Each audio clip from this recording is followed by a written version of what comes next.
Welcome to the Moral Courage Podcast, lessons from the study of Rabbi Harold Shulweis of blessed memory, a podcast addressing today's trends and headlines through interviews and conversations with Jewish leaders, inspired by the works of Rabbi Harold Shulweis that make Jewish wisdom more accessible, inclusive, and relevant to today's complicated world. Our guests share their Jewish journeys and discuss how Rabbi Shulweis's wisdom provides inspiration and guidance to us today. Hosted by Rabbi Ari Averbach, Senior Rabbi at Temple Etz Chaim in Thousand Oaks, California, and board member of the Harold Shulweis Institute, an affiliate of Valley Beth Shalom in Encino, California. I'm so glad to be back here and to get to talk to Jonah Sanderson. Jonah, I feel like been in the same circles for 15 years and just keep on passing each other. So I'm really glad to get this opportunity to talk with you. And so welcome to the podcast. Thank you so much. It's a real joy, Rabbi, to be with you. And especially at this time when I think that we need the Torah of Rabbi Shulweis now more than ever to be disseminating outwards. It's such a joy to be able to do this. So tell me, you brought him up first. Usually we dive into it later, but you got right into it. Tell me your relationship, or how has Rabbi Shulweis shaped your role, his poetry, his theology, shaped the incredible work that you do? So everything that I am comes from, I think, two foundational models. And one of them, and when I say that I am, I mean Jewishly as a professional, as a spiritual professional. One of those models is my father, Jay Sanderson, who's the head of the American Jewish University, who was previously head of Federation. Mm-hmm. And then before that, a filmmaker. And he has spent his life telling stories and helping other people shape their narrative. And he's doing it in a future forward way of thinking. And Rabbi Shulweis was somebody that I didn't know personally. I knew his wife of blessed memory, Malka. And what I understood from being a member of VBS, really loving Rabbi Feinstein and now Rabbi Leibowitz.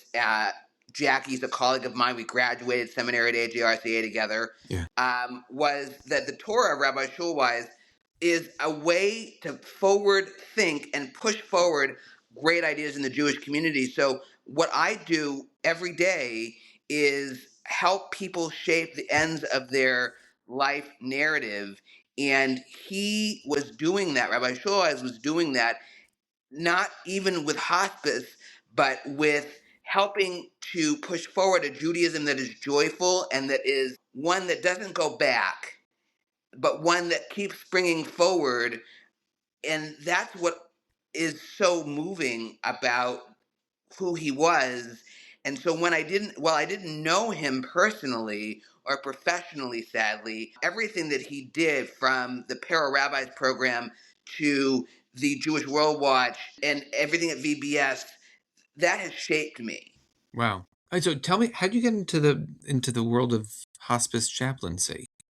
So I have a bit of career schizophrenia where I love, right, you laugh. I love doing so much, and what chaplain and Jewish educator and community builder gives me is a lens to look at how do I do all of these things, and then piece by piece.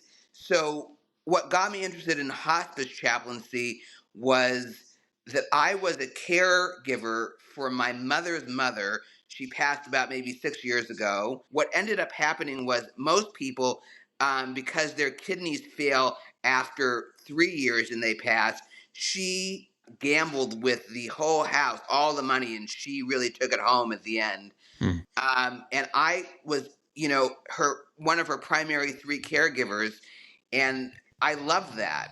I really loved being with her at the end of her life, and just really everything from massaging her feet to feeding her and watching television with her. I'm the first of 10 grandchildren, thank God. And I really was able to, at the end of her life, become that first grandchild again to give back. And so I realized that what I wanted to do was, at this point in my career, to give back and to help shape the narrative of people's stories, whether they're Jewish or not, so that they can have the best ending.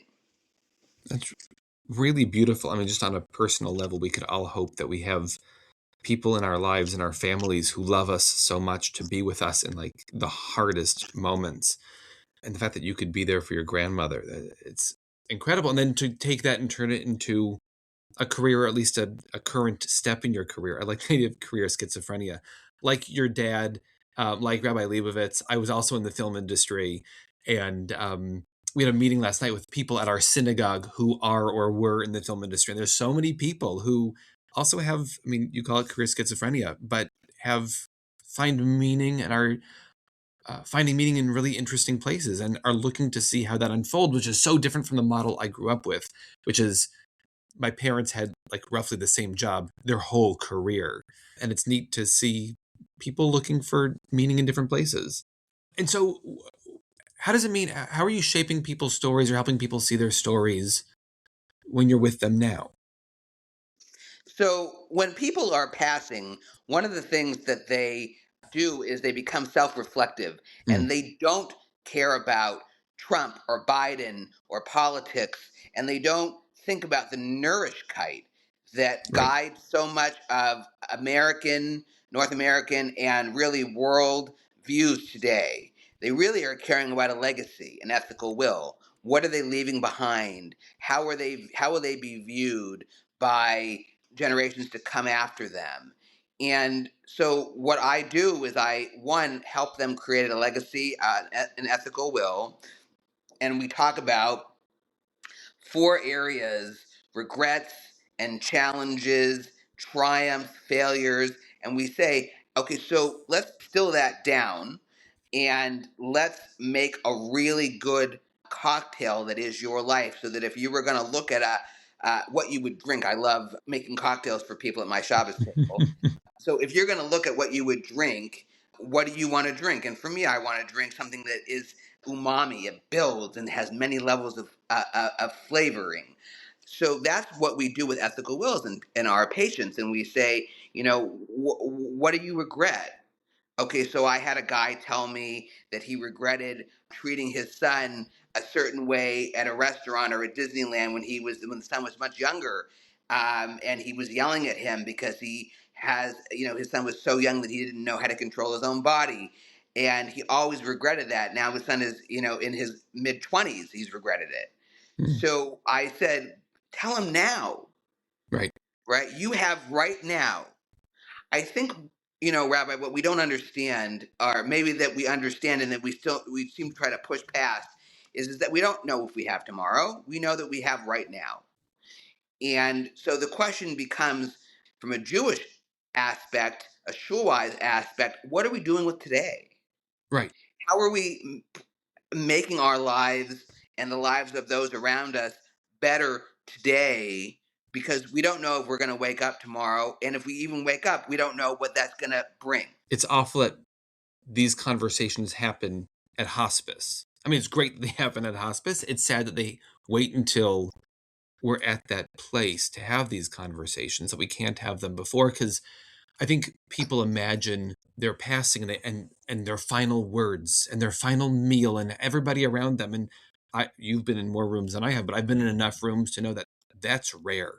It's rare that there's a final word. It's rare that there's a final. I mean, it's just, for so many people, it's sudden. And for so many people, it just lingers for so long. And to have that space and to create that space, how do we get people to have those conversations before that moment? That's a great question. And I think this podcast is a catalyst to do it. And not even just with me as a guest, because really, who am I? But the podcast in general, talking about the legacy of a man who spent his whole entire career making those conversations happen, actually forcing doors to be opened that weren't opened. And for me, when I work in this space, it's about saying to people, let me be a guide. I'm not a leader, I'm a guide. We're rowing in a boat together, and I am a guide that is rowing. I might be at that front of the boat and you might be to the sides and behind, but I am no different than you. What I can give you is, as a guide in the front of the boat helping you row, a chance to really talk about these things that really truly matter. And I'm a criminal justice major in my undergrad, so I'm really great with asking questions that a lot of people don't want to ask because they feel that small talk, that short conversation, really is all they're capable of having.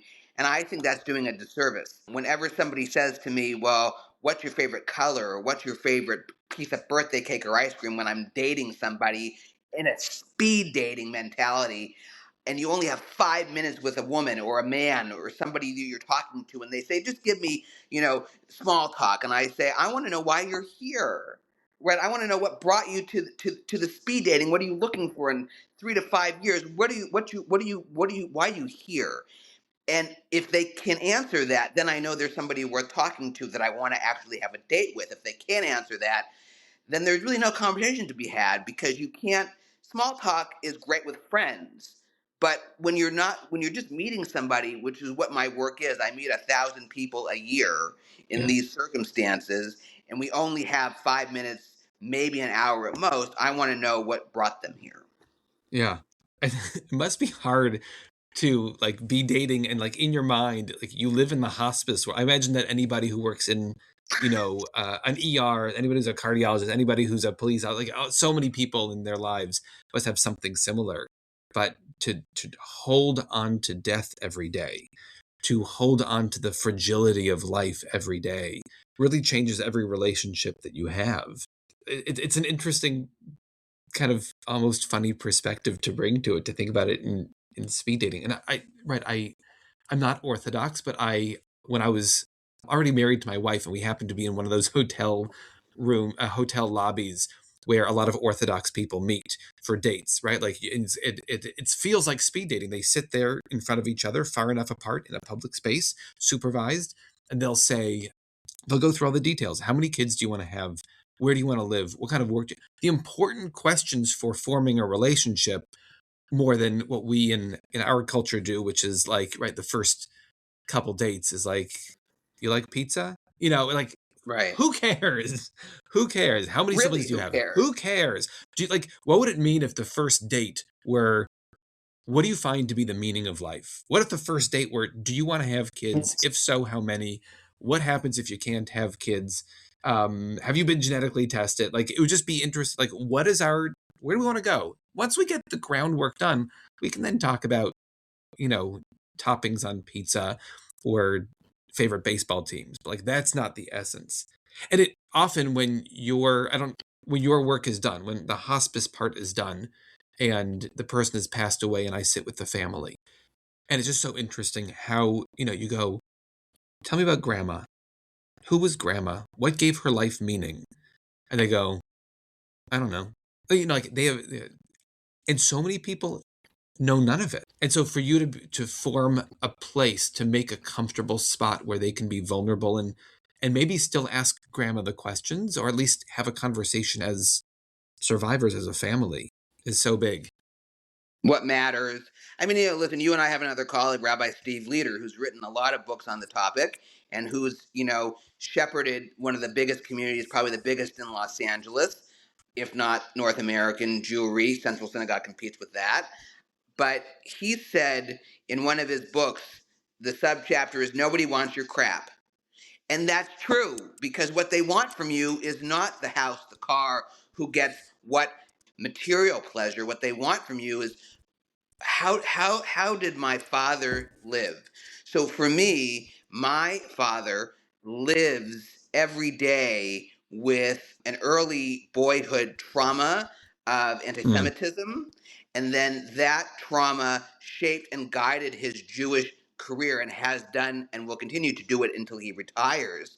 And that's what he's given me, which is, how do we take a trauma, death of a loved one, and how do we let that shape our life story to not be the conclusion of the life story, but to be a lamppost along the way? mm. It's beautiful. There's a Shulweis, Rabbi Shulweis wrote a lot of beautiful poetry, and some of it's printed in like the handouts from Mount Sinai or other funeral homes. And there's one, I'm sure the one that's hitting me now is called Holding On and Letting Go, and how like this is the two sides of it. And there's a stanza, if you will. It says, hold on, death is not the final word, the grave, no oblivion. Hold on in Kaddish, Yartzeit, Yisker, no gesture, no kindness, no smile evaporates. Every kindness, every embrace has its afterlife in our minds, our hearts, our hands. And one of the things that he held on to so strongly, that he taught me, is on the one hand, immortality of influence, how we act changes other people. You are who you are because of your dad, because of your grandparents, because of people who came before, and they are who they are because of people who came before them. Just as easily your dad could have faced anti-Semitism as a kid and walked away from Judaism forever, going like, I can hide myself. I'm going to change my last name to Sands, and or Anderson or something, and never been Jewish or professionally Jewish again. Well, funnily enough, our family name was Stopsky, our last name, and Okay. then it was changed at Ellis Island to Sanderson. So what's so interesting about that is it was changed because we wanted to hide the Judaism, Mm-hmm. and we changed it to something more secular sounding. We weren't even able to hide that. I mean, the truth is, like, Sanderson doesn't come across as red flag. This person is Jewish, right? Jay Sanderson could have very easily been, a passed as waspy kind of, just, it's a name, right? And how many of our names are changed? But also, there's nothing Jewish about Goldberg or Silverstein. Like, these aren't Jewish. Like, they've become Jewish names, but they themselves, there's nobody in the Torah whose last name is Goldberg, even That's though we right. hear it now and just assume that hear it as Jewish. But like the other side of this Shulweis poem, which is also related to what you were saying, is all we have is now. All we have is this moment. How can you make this moment meaningful? I think one of the things that Judaism in general is trying to do is to try to remind ourselves that this moment is holy. Say 100 blessings a day, not because you have to memorize the different words of different blessings and get them all exactly right. How can you be awake to this moment now? And for the people who have died, I mean, a lot of his poetry is like, don't mourn too much, right? We sit Shiva for a week and then we get up. Shloshim is 30 days, and then you move forward. 11 months at the most for the, God forbids, for the parents, for all these sad moments, but not forever. How do you live now with their wisdom and their blessing? And how incredible to sit in a hospice room, in a hospital room, preparing for a funeral at a shiva, and remind these people, you are who you are because of what they gave you, what they taught you. And now your job is to carry it on. Whether there's an afterlife or not is not our concern. That's beyond us. How can you make this moment something? Well, one of your teachers, and he is a teacher of mine on the periphery, Eddie Yeah, Feinstein, heard of used to him. say that you can't give people Holocaust Judaism that weren't born in that era. And if all we do as a Jewish community is give them Holocaust Judaism in the same vein of, okay, so October 7th is still a fresh trauma. I have yet to see Screams of Silence. I don't even know if I can see it alone, Yeah. right? But if all I do is see Screams of Silence, and then that becomes my Judaism that I'm giving over to my future children and to the Jews that I work with and to our allies, then Haval, it's not enough. It's actually the worst part of doing that only is that that's what people take away. They walk away from that saying, all we do is complain. All we do is talk about what befell us and the tragedies. What about the joys? What about the meaning that we can have, that Jewish lives and living Jewishly, kosher, Shabbat, Israel, Zionism can give us? And I think for too long, we have really been talking as a Jewish community about the past. And we are great at that because that's a Seder table. And the present is what we're trying to focus on, and we stink at focusing on the future because all we do is play whack-a-mole. All we do is say, okay, so the next thing and the next anti-Semitism and the next problem. And that's not enough anymore. We can't do that and then say, why are people walking away from us? They have a right to walk away, because who wouldn't want to go to Orange Theory or the gym or or the best restaurant on a Shabbat night when all we talk about in the synagogues is what befell us in the tragedies. Right. I mean, I feel like we should give out bingo cards on like high holidays for rabbis' sermons, and on the bingo card every year for still now is Shoah or Holocaust, is anti-Semitism. And one of the things that I'm grappling with is, in the shadow of October 7th, as well as everything else, how do we teach a Judaism of love and understanding and presence? How do we, and that's what, if you look at all the books written by my colleagues now, right, is Yitz Greenberg, The Triumph of Life, and Sharon Brous, The Amen Effect, and Shai Held, Judaism is about love. Like all of the books, Sarah Hurwitz's books, are all about Judaism is beautiful and loving and incredible and wonderful. And what's so often taught is still a Shoah Judaism that even Rabbi Hartman of blessed memory said, like, we need to be Sinai Jews, where like we're in awe of how beautiful this is, and not Auschwitz Jews, where we are reminded constantly of how bad, one downsmanship, how bad we've had it. And it's not to say that we shouldn't teach Shoah and we shouldn't talk about the Holocaust and we shouldn't be aware of history. We shouldn't be aware of what's happening around the country and around the world in anti-Semitism. But that shouldn't be how we define ourselves. It shouldn't be. And by the way, Rabbi Browse's book, whom I love, and I love that book. I've given that to several people in the grief and mourning community. Yeah. It's all about recognizing the other, giving them second chances to walk into the community when they've done a wrong.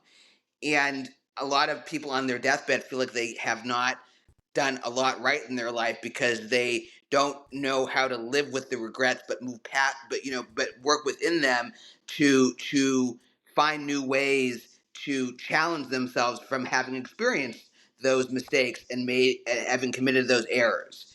So her book is great. Sarah Horowitz's book I have not read, but Rabbi Greenberg is another great example of a living Eitz Chaim, your synagogue, Judaism, which is to say, we are Jews and we are a tree of life. We are not a tree of death and the past. We can't live like that. And if we talk a lot about October 8th Jews, which we are now beginning to really talk about, every leader in the community is saying, we want to be October 8th Jews. Where I come from is, okay, so then how do we get to be October 8th Jews? We have to teach the Shoah and the 7th of October, but we have to not fight anti-Semitism. We have to confront that, and we can confront that by having Shabbat dinners.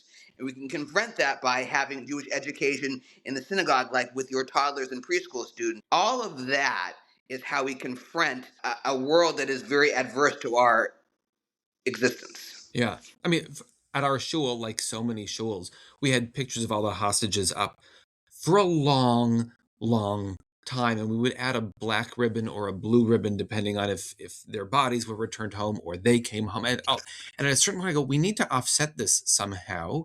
And we put up these huge pictures of joyous moments at our temple.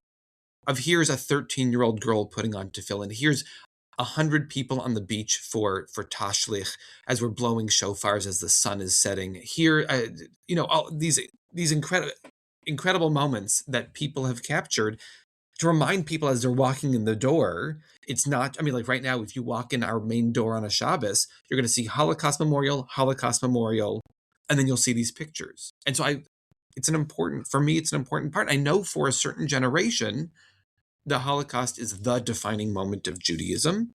And how do we make it so that for our generation, it's obvious, we're not negating it, we're not throwing it away, we're not forgetting it, but to remind ourselves, again, as you said, it's not our touchstone in the same way. And if we get to choose a new one, can we make it something we're happy about? And I love Alex Edelman, the comedian, but he's of this group of comedians who he's got this great line of like, when he is about to eat a piece of pepperoni pizza and his grandfather slaps his hand and says, "You can't have it, we're Jewish." He goes, "What does that mean?" and grandpa says, it means you'll never be happy.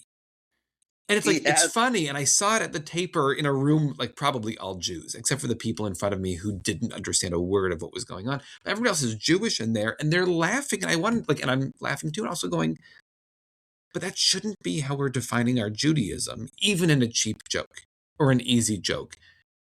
100%. It's joy. Go look at like how freilich it is to be at certain Jewish events, and like there's dancing and singing, and they're carefree, and that's also Judaism. And we need to, Oh, yeah. like, you were talking about being at bedside and hearing regrets. Is there one regret that you hear the most?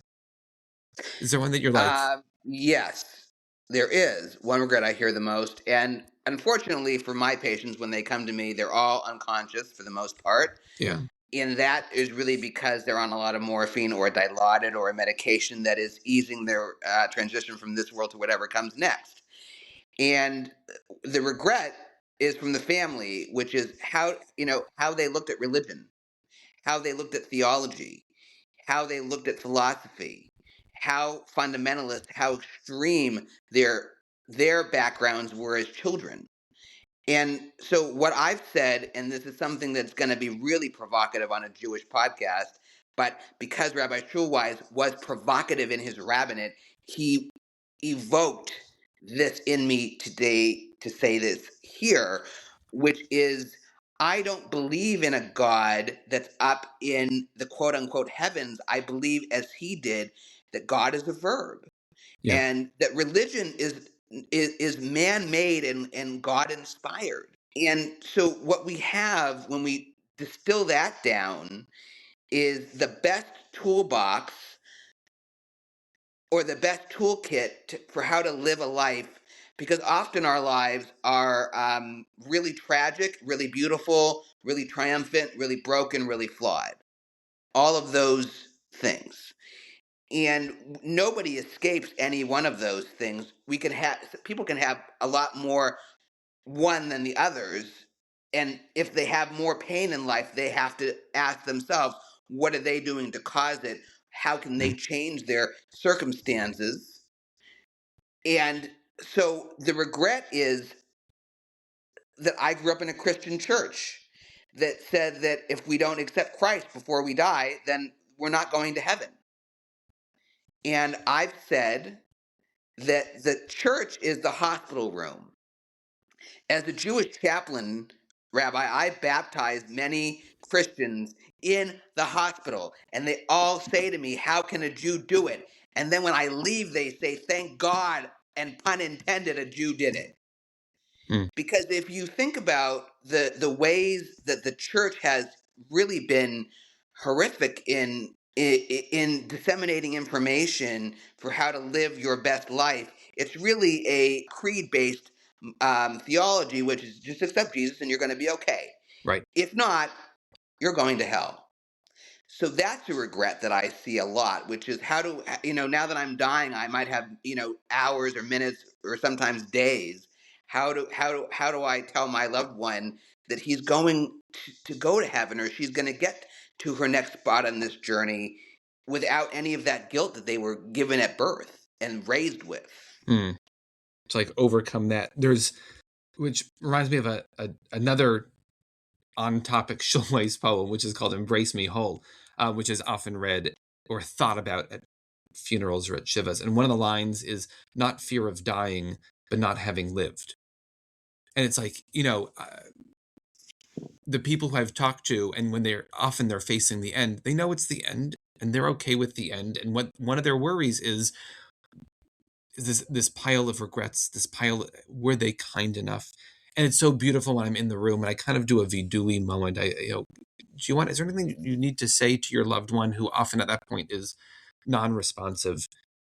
And and for me, the most beautiful moments when they go, no, I said everything to them when they were alive that I wanted to say. I told them I loved them. I told them I forgave them. I told them I'm sorry for the things I did wrong. I go, like, that's so beautiful that you lived this way. And that's what it comes down to, right? You can't take it with you. My daughter is studying ancient Egypt right now in 6th grade. It's what they do. And whatever, we can get into that. But part of it is like they believed you could take it with you. They believe that your animals and your wealth are going to go with you into the next life. And I don't know, when we dig up the tombs now and desecrate their graves, the jewels are still there unless they were stolen by somebody in the interim, which means they didn't take it with them. And so what are we doing here? What are we doing every day to bring that, I don't know, something deeper to our brief existence here?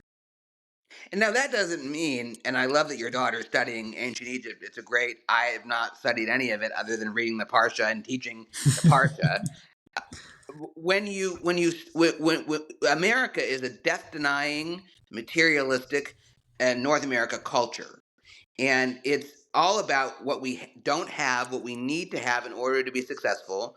And so one of the things that I, will take with me throughout my life is, again, from my father, which is doing a lot with a little.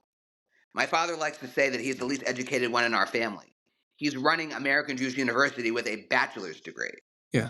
He has made himself and the Jewish people to be really forward thinking with just the bachelor's degree from Syracuse University.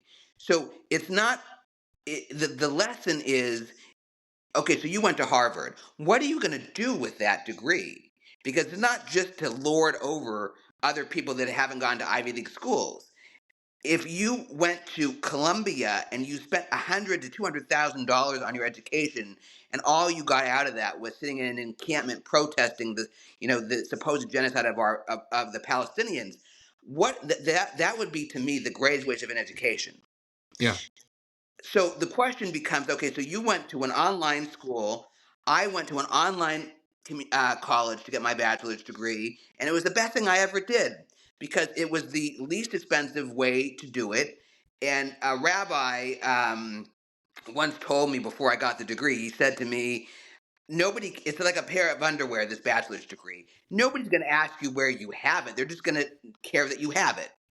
So, in that we are a materially based culture, death denying culture, what I think we have to do to go forward is we have to say, what can we do with what we have?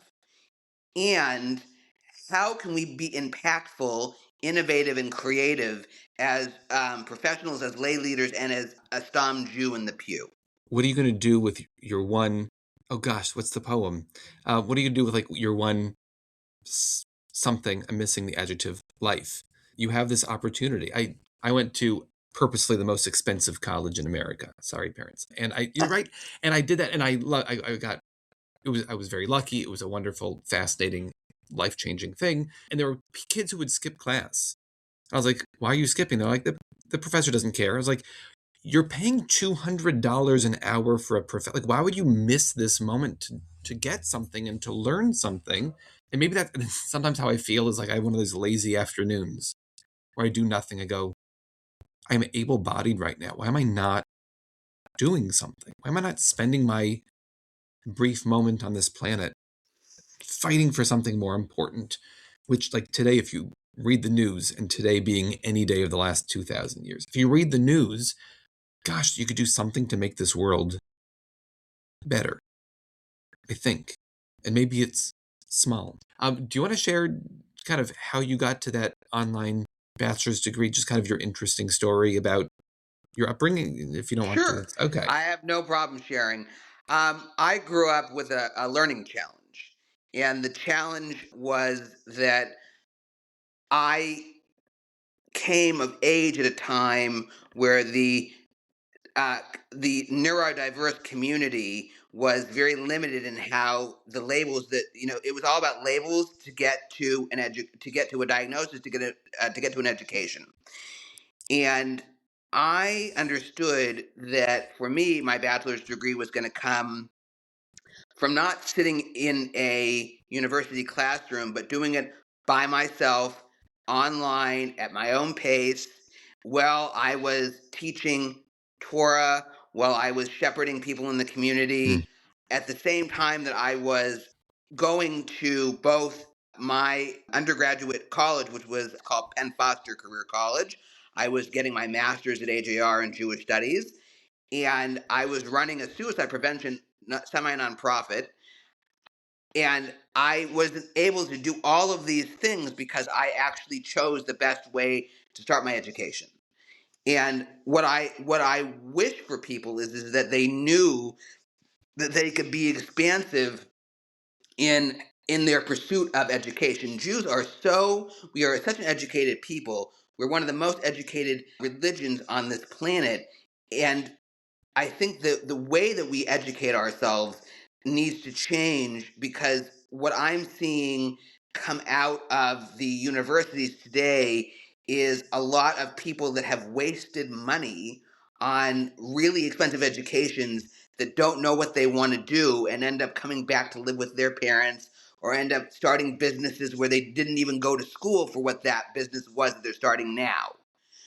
And for me, it's always been the tachlis of practicality. What did I want to do? So I got a bachelor's in criminal justice because I thought for a minute that I was going to become a defense attorney, and so that was something that was going to lead me to a Juris Doctorate. So I knew it, right? And I think a lot of the young people today don't really know themselves because they don't have great mentors in a Feinstein that you had, in a Shulweis that you had, and that I've had. And Rabbi Shochet, Eli Shochet, who just passed away, was a great mentor to me. And he said to me, what are you doing with your life? Why aren't you, you belong here doing this with the Jewish and spiritual community? And because of him, and Richard Camrus at Hamakom, and Erwin Kula at Klal, those were the people that gave me the best education that no degree could have given me. Yeah. But you do need that piece of paper to say, here is your authenticity, right? You need that. Yeah. And it's incredible to have mentors. I mean, I learned more just sitting in the pews, watching Rabbi Camrus, I don't want to name people, so I'll forget people, but watching them taught me more about being a rabbi, being a present human being, than necessarily sitting in a class. Some classes are great, obviously. Before we get to our last question, anything else that you want to share, focus on, that you need to get off your chest? A song you want to sing? I mean, I think for me, my message to your audience and to the broader Jewish community has always been that I am, and you've seen a lot of through lines that I really admire, my father, and I'm a creative disruptor and an innovator in a different way than he is. Because I was born with these challenges, I was not accepted in the Jewish community in the beginning of my life in the way that I should have been. I have no regrets.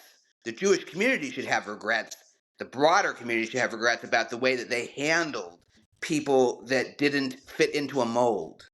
They should be really thinking to themselves, what can we do? Because that's still going on. And that's why Rabbi Shulweis' Torah is so relevant today, because he created all of these things 50 years ago that are only existing because he had the brilliance to push down those doors. I am where I am because I have said, okay, so this is not the way this is going to be. If this is the way you and the plural you of Jewish leadership is saying that I and others need to exist in these spaces, I'm going to call foul on that and say you're wrong. And then I'm going to push down those doors so that I'm in front of your faces. You can't deny this anymore. You can't deny that we've had these challenges, and you can't deny that the way that you've been operating, to use a hospice term, is most of the Jewish community is on life support. Yeah. And the life support is actually detrimental because, unlike life support for hospice, actually even more to that point, support for hospice, life support for hospice, is to say, let them die naturally. Let them have palliative care, comfort care. We can't keep propping things up that have no future.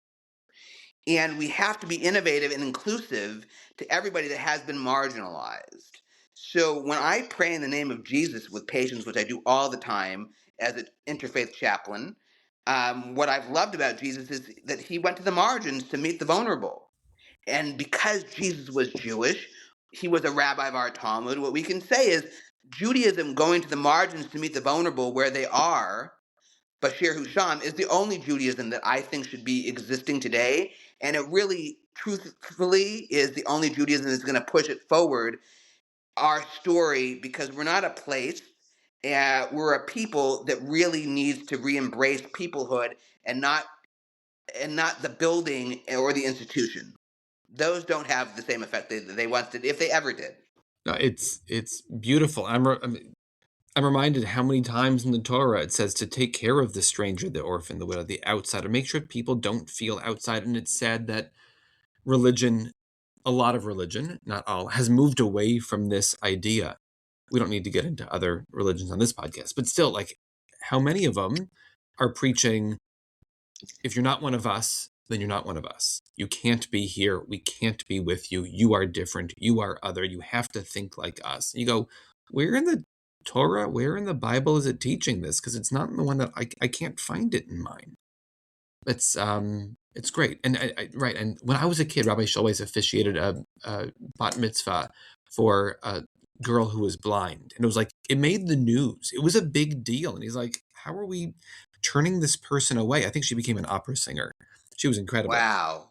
But and using that same idea of who have we othered and how do we invite them in? And so when with the gay community in like 1990, and he was going, why are we othering these people? These are committed people who want to be part of our community. Why are we shunning them? And if we can allow, if the rabbis 1,000 years ago, 2,000 years ago, can overcome the Torah's mandate to ostracize or to not allow into the center those who are differently abled, which is brought up in weird parts, in certain parts of the Torah. If we've come over that, what other things do we need to come over? Do we need to overcome? Do we need to welcome in? And so your story is wonderful, and the theology lives on from Thank you. from Rabbi Shulweis. So thank you. So we ask, the final question is there a text, a prayer, something that you are struggling with, that you're reading through, that you're loving or hating right now, you want to share? Sure. So I always go back to, I think my Torah portion from my bar mitzvah at Temple Judea 24 years ago with Rabbi Don Gore was Chaye Sarah. And I go back to Lech Lecha in my work, and I believe that was what guided. I can't confirm it, but I believe that knowing Rabbi Shulweis' Torah, Lech Lecha also guided his work. And so, what I connect Lech Lecha to when Abraham is told to go forth, leave all that he knows, is that when a family chooses hospice, it's a journey of the unknown, but it's one of the most beautiful parts of that journey that's unknown. Because for me, Judaism is about living in the gray, and it's not about black and white. I think that fundamentalism that is the black and white that we're so struggling with in America, that's creating the division and polarity that we're seeing in religion and outside of religion, can really be tempered when we say that life is very little of it is black and white. It's all gray. Abraham didn't know what the ultimate destiny was. He had to have that blind faith and that trust in God. And what we're telling people when they sign on with us for hospice is to trust us, to have a level of blind faith that they're going to be taken care of, and we don't know where they're going. I have not said, unless somebody says to me, because a chaplain's job is not to be definitive, and it really shouldn't even be a rabbi's job to be definitive. A chaplain's job is to say, I don't know where you're going to go. Where do you think you're going? And then where they think they're going is where we tell them they're going to go. And if they say they don't know, like Abraham really didn't know, he heard the voice of God. Right. He just went. So that's something that I'm loving today in this role, and that I really want to bring forward into my, career further on. Yeah. To the place that God will show you on your Debbie journey. Friedman. Jonah, thank you so much for being with us, for taking this hour and talking with us. So beautiful and insightful. I really appreciate it.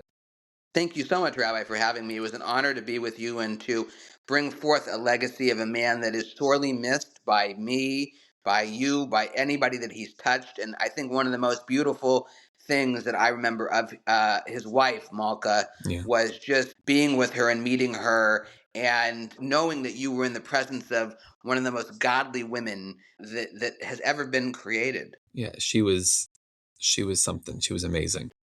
Shabbat shalom. Have a great Shabbat day shalom and to hope to you. see you somewhere good. Thank you for listening to the Moral Courage Podcast. We are produced by the Harold M. Shulweis Institute at Valley Beth Shalom, which supports these podcasts in addition to educational programs within Valley Beth Shalom, the Shulweis Library, changing exhibitions at the Liner Chapel at VBS, Jewish World Watch, and the Jewish Community Children's Choir. The Moral Courage Podcast is hosted by Rabbi Ari Averbach. Our consulting producer is Esther Kostanowitz. Our technical producer is Eric Weiser. We are grateful for the support of the Institute and Haley Lazitsky-Weiser at SADCON Productions. To learn more about Rabbi Shulweis or to make a donation to help support these podcasts, visit the Institute website at hmsi.info.